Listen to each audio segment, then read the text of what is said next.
देश के सभी सम्मानित कर्मचारी साथियों, आप सभी का क्रांतिकारी अभिनंदन। मैं Purushottam Kumbhaj, general in charge of Indian public service employ federation Bharatpur संभाग, आप सभी का क्रांतिकारी अभिनंदन करता हूँ।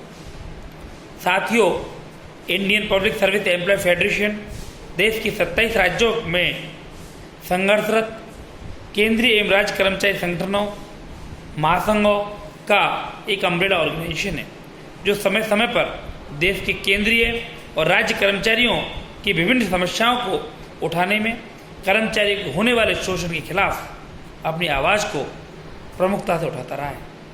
साथियों, हम सभी ने देश के 27 राज्यों में सभी कर्मचारी संगठनों के साथ Indian public service employ federation के आह्वान पर 1 जुलाई 2020 को कर्तव्यों की पालना करने होते, कर्मचारियों के कर्तव्य क्या हैं, उन सभी कर्तव्यों की शपथ लेते हुए उनका एक रजिस्ट्रेशन करते हुए पूरे देश में कर्तव्य दिवस मनाया था। परंतु देश के प्रमुख कर्मचारी federation Indian public service employ federation के राष्ट्रीय अध्यक्ष परम सम्माननीय बीपी मिश्रा जी, राष्ट्रीय जनरल सेक्रेटरी परम सम्माननीय प्रेमचंद जी के एवं संपूर्ण केंद्रीय कमेटी के आह्वान पर Indian public service employ federation ने ये निर्णय लिया है कि हम 14 अगस्त को देश के सभी कर्मचारियों के द्वारा उसको मिलने वाले अधिकारों की सुनिश्चितता करने के लिए अधिकार दिवस के रूप में मनाएं। 14 अगस्त को हम सभी उन अधिकारों की मांग केंद्र सरकार से और राज्य सरकार से करेंगे जो कर्मचारियों का अधिकार है, जैसे पेंशन का अधिकार। 2004 के बाद नियुक्त होने वाले कर्मचारियों के लिए पेंशन की व्यवस्था को खत्म कर दिया गया है। नई पेंशन स्कीम के नाम पर एक म्यूचुअल फंड स्कीम को कॉर्पोरेट घरानों के दबाव में केंद्र सरकार के द्वारा लागू कर दिया गया। उन्हीं कॉर्पोरेट घरानों के दबाव में विभिन्न राज्य सरकारों ने भी जल्दी से जल्दी न्यू पेंशन स्कीम को तुरंत प्रभाव से इम्प्लीमेंट कर दिया गया। कुछ राज्य हैं अभी 1-2 जहां पर अभी भी ओल्ड पेंशन स्कीम है, लेकिन हमारा पेंशन हमारा अधिकार है। 2004 के बाद नियुक्त होने वाले सभी कर्मचारी साथियों को पेंशन का अधिकार मिले। पेंशन की खैरात नहीं, ये कर्मचारियों का अधिकार है। Right to education. साथियों, कर्मचारी एक नौकरी पर आता है, नौकरी पर आने के बाद अपने प्रमोशन के लिए, अपने स्किल को डेवलप करने के लिए वो हायर एजुकेशन लेना चाहता है। तो हायर एजुकेशन के नाम पर जो कर्मचारियों को पहले विभिन्न प्रकार के इंक्रीमेंट मिला करते थे, वो तमाम इंक्रीमेंट बंद हो गए। हायर एजुकेशन कर्मचारियों का अधिकार है, उसके स्किल में, उसकी कुशलता में वृद्धि का पैमाना है। तो कुशलता में वृद्धि के लिए कर्मचारियों को हायर एजुकेशन अधिकार मिले। अभी कोविड-19 महामारी के नाम पर देश की केंद्रीय सरकार ने हमारा मिलने वाला डीए महंगाई भत्ता फ्रीज कर दिया है। न जाने कितने भत्ते फ्रीज कर दिए हैं। साथियों, हम कब कह रहे हैं कि हमें महंगाई भत्ता दो? हम तो ये कह रहे हैं कि देश से महंगाई खत्म कर दो, हमें महंगाई भत्ते की जरूरत ही नहीं पड़ेगी। और अगर देश में महंगाई बढ़ती है तो महंगाई भत्ता और अन्य भत्ते हमारा अधिकार है। तो right to DA and right to announce, it is our normal right. Right to transportation. कर्मचारी जब ड्यूटी पर आता है, ड्यूटी पर आने पर क्या सुविधा है क्या नहीं है, चूँकि एज ए नर्सिंग एसोसिएशन का स्टेट जनरल सेक्रेटरी होने के नाते मुझे कहने में संकोच नहीं है कि हमारी एएनएम बहनें, हमारी नर्सिंग बहनें जिन जगहों पर जाती है उन जगहों पर क्या ट्रांसपोर्टेशन व्यवस्था है, शायद नहीं है। तो right to transportation is our right. Right to security.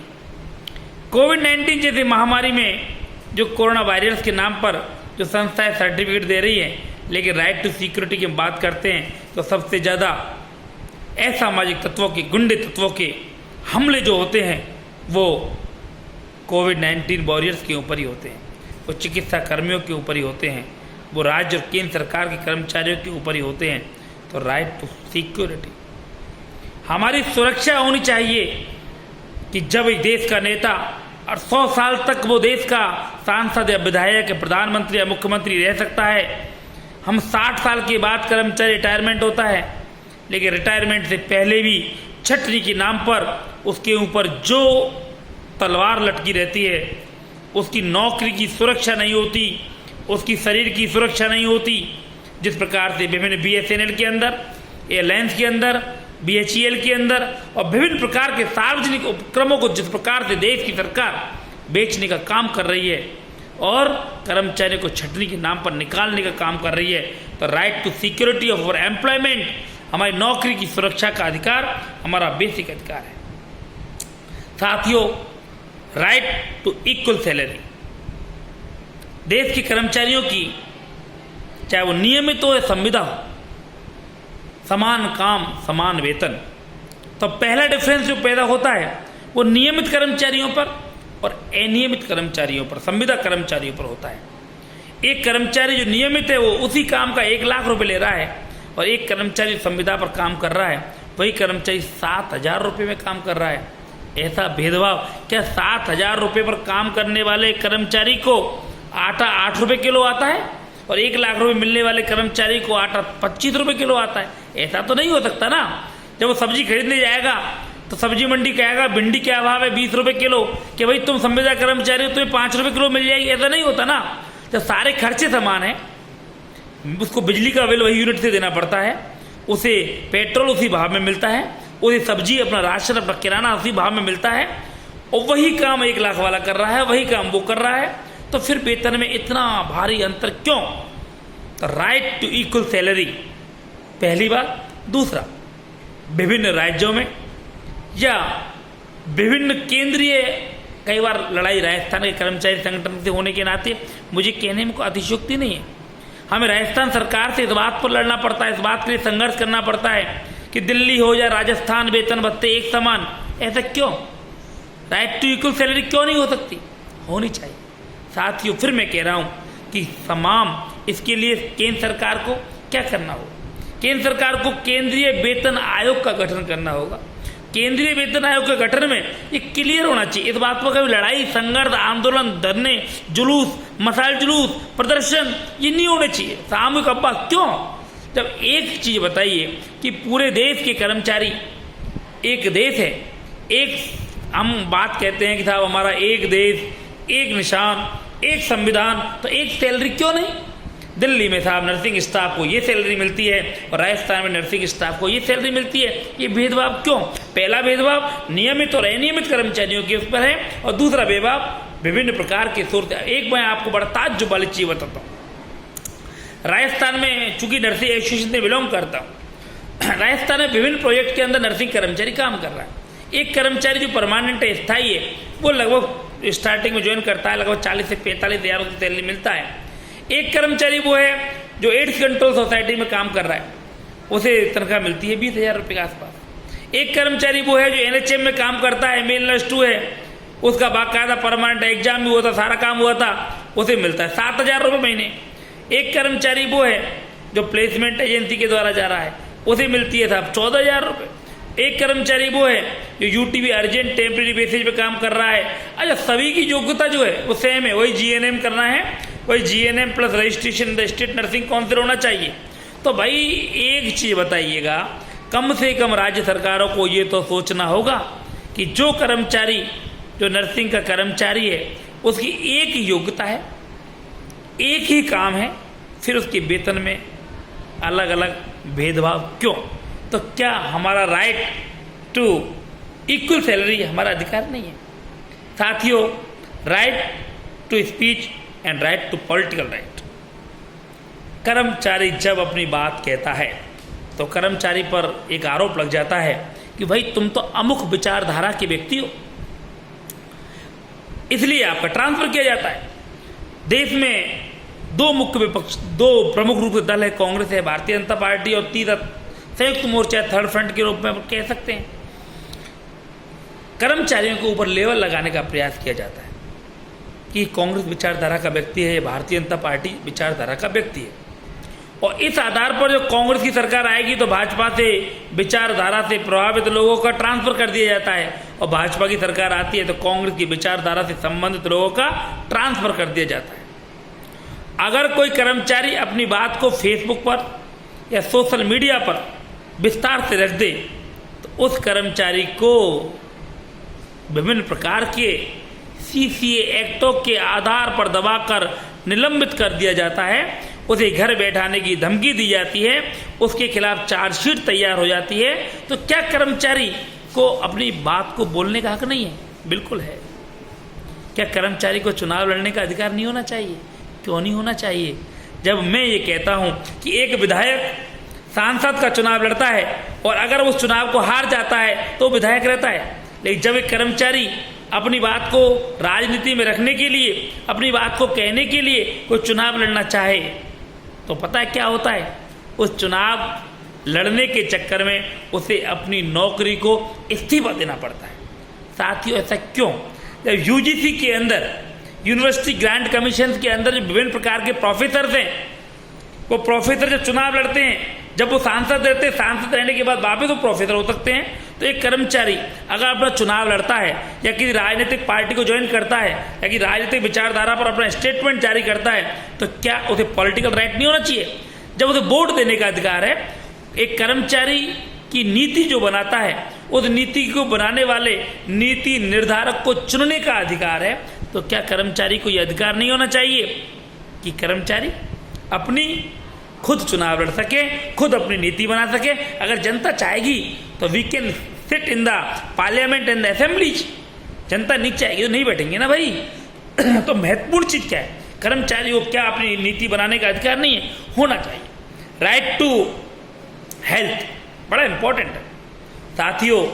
नए कर्मचारियों की स्थिति हो गई या पुराने कर्मचारियों की स्थिति हो गई कि एक स्वास्थ्य कर्मचारी का प्रमुख अधिकार है, और अच्छे हेल्थ को रखने के लिए जो मेडिकल डिपार्टमेंट के साथी है उन्हें हेल्थ सप्लीमेंट्स की भी आवश्यकता होती है। उन्हें विभिन्न प्रकार के ऐसे खतरों में गुजरना पड़ता है, उन्हें वो आवश्यकता भी होती है। तो साथियों, राइट टू हेल्थ के लिए सरकार को काम करना पड़ेगा। अब बात आती है बड़ी इंपॉर्टेंट, राइट टू एम्प्लॉयमेंट। वह एक कर्मचारी है और उसकी मांग है राइट टू एम्प्लॉयमेंट। कितनी दुख और दर्द भरी स्थिति है साथियों। जब से न्यू इकोनॉमिक पॉलिसीज, नई आर्थिक नीतियां देश में लागू हुई हैं, तब से विभिन्न प्रकार की राज्य सरकारों ने और केंद्र सरकारों ने एक नियम सा बना लिया, प्लेसमेंट एजेंसी के द्वारा कर्मचारी नियुक्त कर लो, संविदा के आधार पर कर्मचारी नियुक्त कर लो, और कर्मचारी को डिवाइड एंड रूल के आधार पर काम करने का कार्य किया जा रहा है। तो साथियों, हम ये कहते हैं कि जो भी कर्मचारी इस देश में अगर उस निर्धारित पद की निर्धारित योग्यता को रखता है तो उसे तुरंत प्रभाव से स्थायी करते हुए आउटसोर्सिंग की जो भर्ती है ये बंद होनी चाहिए। हमारे देश का जो संविधान है वो संविधान क्लियर ये कहता है कि राइट टू एम्प्लॉयमेंट, रोजगार हमारा अधिकार है, शिक्षा हमारा अधिकार है, समानता हमारा अधिकार है। तो ये जो हमारे अधिकार है, इन अधिकारों के लिए हम काम करते हैं। तो साथियों, ऐसे कई अधिकार हैं जो कर्मचारियों के लिए हैं। इस पर Indian public service employ federation अपना मांग पत्र केंद्र सरकार को और विभिन्न राज्य सरकारों के प्रमुख सेक्रेटरीज को, प्रिंसिपल सेक्रेटरीज को भेज रहा है। इसलिए सभी कर्मचारियों को मैं एक अपील करना चाहूँगा, इन सभी अधिकार दिवस के रूप में 14 अगस्त को हमको मनाना है। मनाना कैसा है? निश्चित तौर से कोविड-19 पैंडेमिक इस वक्त बड़ी खतरनाक बीमारी के रूप में है, तो हम लोग सभी अपनी सोशल मीडिया उपयोग करते हैं। फेसबुक है, व्हाट्सएप है, इंस्टाग्राम है, ट्विटर है, टेलीग्राम है। तो जितने भी सोशल मीडिया के अपने ग्रुप्स हैं, फॉर एग्जाम्पल मैं यहाँ पर कहना चाहूँगा कि जो 2004 के बाद के कर्मचारी है, इन सभी को जो मेन टैग होना चाहिए, न्यू पेंशन स्कीम वापस लो। पेंशन हमारा अधिकार है, पेंशन खैरात नहीं है, पेंशन हमारा अधिकार है। ये ऐसी अपने को स्लोग ऊपर लिखना है, इफ सेफ 14 अगस्त अधिकार दिवस, कर्मचारी अधिकार दिवस। और 2004 के बाद के कर्मचारी है, इन सभी को एक काम करना है, पेंशन हमारा अधिकार है। खैरात नहीं। जो संविदा पर काम कर रहे हैं, उन संविदा पर काम करने वाले कर्मचारियों को राइट टू एम्प्लॉयमेंट, रोजगार का अधिकार, नियमितीकरण का अधिकार, उन्हें राइट टू इक्वल सैलरी का अधिकार, इस प्रकार की तख्तियां अपने सोशल मीडिया पर भी प्लेस करनी है, शो करना है। जो कर्मचारी है, रेगुलराइज कर्मचारी है, उन्हें जिस प्रकार से कोविड-19 के नाम पर वहाँ पर हमारे जो डीए फ्रीज करने का ऑर्डर सरकार ने किया है, विभिन्न भत्तों को विड्रॉल करने का हमारा अधिकार जो किया है, इन अपने को सभी को इस पर डिमांड करना है, इस पर चार्ट बनाना है। एक महत्वपूर्ण चीज भूल गया, right to trade union act. कर्मचारियों को संगठन बनाने का, अपनी मांगे रखने का, मांगे मनवाने का ये संवैधानिक अधिकार है। लेकिन बड़े दुर्भाग्य की बात है, राजस्थान सरकार में 2000 के बाद से ट्रेड यूनियन एक्ट 1926 के तहत कर्मचारी संगठनों का रजिस्ट्रेशन करना ही बंद कर दिया। तो right to trade union act और लेबर जो लॉज हैं, उन्हें केंद्र सरकार कॉर्पोरेट के दबाव में या बहुराष्ट्रीय कंपनियों के दबाव में इस प्रकार से कमजोर करना चाहती है कि कर्मचारी का जो 8 घंटे का अधिकार है, कर्मचारी का जो वीकली ऑफ का अधिकार है, कर्मचारी को राइट को सैलरी का जो अधिकार है, ये सभी अधिकारों को खत्म करने जा रही है। सरकार करती क्या है? सरकार सार्वजनिक उपक्रमों को हमेशा घाटे में शो करके कर्मचारी को छटरी करने का काम कर रही है। चाहे टेलीकॉम को, बीएसएनएल को जिस प्रकार से बर्बाद करने की काम साजिश रची गई, वो एक निश्चित कॉर्पोरेट घराने के दबाव में, और बीएसएनएल के कर्मचारियों को कंपल्सरी रिटायरमेंट दे देकर घर भेज दिया गया। सबसे बड़ा ट्रेड यूनियन मूवमेंट इस हिंदुस्तान के अंदर कोई कहा जा सकता है, वो रेलवे एम्प्लॉयज का कहा जा सकता है। और लेकिन रेलवे एम्प्लॉयज में भी विभिन्न ट्रेड यूनियनों के विभाजन कर करके अलग अलग यूनियन बना करके वहां पर क्या किया है, रेलवे जैसे उद्योग को निजी क्षेत्रों के हाथों में बेचा जा रहा है। विभिन्न रेलवे स्टेशन को सरकार के द्वारा कॉर्पोरेट घरानों को लीज पर दिया जा रहा है। विभिन्न रेलवे ट्रेन को ऐसा कहा जा रहा है 100 से ज्यादा ट्रेनें का संचालन का जो अधिकार है विभिन्न कॉर्पोरेट घरानों को दिया जा रहा है। इससे ज्यादा दुर्भाग्य इस देश का नहीं हो सकता। तो जिस प्रकार से सार्वजनिक उपक्रमों को घाटे में शो करके इन्हें बेचने का काम किया जा रहा है, इन्हें नौकरी से हटाने का जो काम किया जा रहा है, ऐसी सरकार की कर्मचारी विरोधी मानसिकता पर तुरंत प्रभाव से अंकुश लगना चाहिए। साथियों, बड़े दुख की बात कहूं मैं आपसे, अभी कोरोना महामारी का जो दौर आया था, विभिन्न प्रकार के निजी अस्पतालों ने अपने शटर बंद कर दिए थे। उस वक्त गवर्नमेंट एम्प्लॉयड, चाहे वो डॉक्टर्स हो, चाहे वो नर्सिंग स्टाफ हो, चाहे वो हमारा वार्ड बॉय हो, चाहे वो हमारा सफाई कर्मचारी हो, चाहे गृह सुरक्षा में लगी विभिन्न राज्य सरकारों की पुलिस व्यवस्था हो, जो राज्य सरकार का जो सरकारी कर्मचारी था, जो पब्लिक एम्प्लॉय था, उसने अपनी ड्यूटी को पूर्ण निष्ठा के साथ में, पूर्ण कर्तव्य परायणता के साथ में निभाया। लेकिन फिर भी देश के नीति आयोग का अभी एक रिपोर्ट में पढ़ रहा था, विभिन्न डिस्ट्रिक्ट हॉस्पिटल्स को, मेडिकल कॉलेजेस को पीपीपी मॉडल पर विभिन्न कॉर्पोरेट घरानों को बेचने का काम किया जा रहा है। साथियों, इन सभी के लिए आज अगर हम चुप रहते हैं तो निश्चित तौर से राज्य सरकार और केंद्र सरकारों के हौसले और बढ़ते हैं। मैं देश के सभी कर्मचारियों से अनुरोध करना चाहूंगा कि सभी कर्मचारी 14 अगस्त को अपने अधिकार दिवस के रूप में मनाएं और साथ ही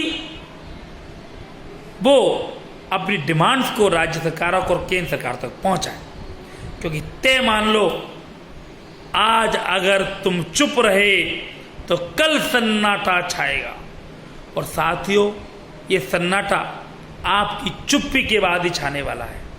हमें किसी भी सूरत में अपने अधिकारों की रक्षा के लिए 14 अगस्त को देश का करोड़ों कर्मचारी अपने अधिकार दिवस के रूप में मनाएं और ये राज्य सरकारों और केंद्र सरकारों को ये स्पष्ट संदेश दे दें कि जो कर्मचारी हितों की बात करेगा वही देश पर राज करेगा।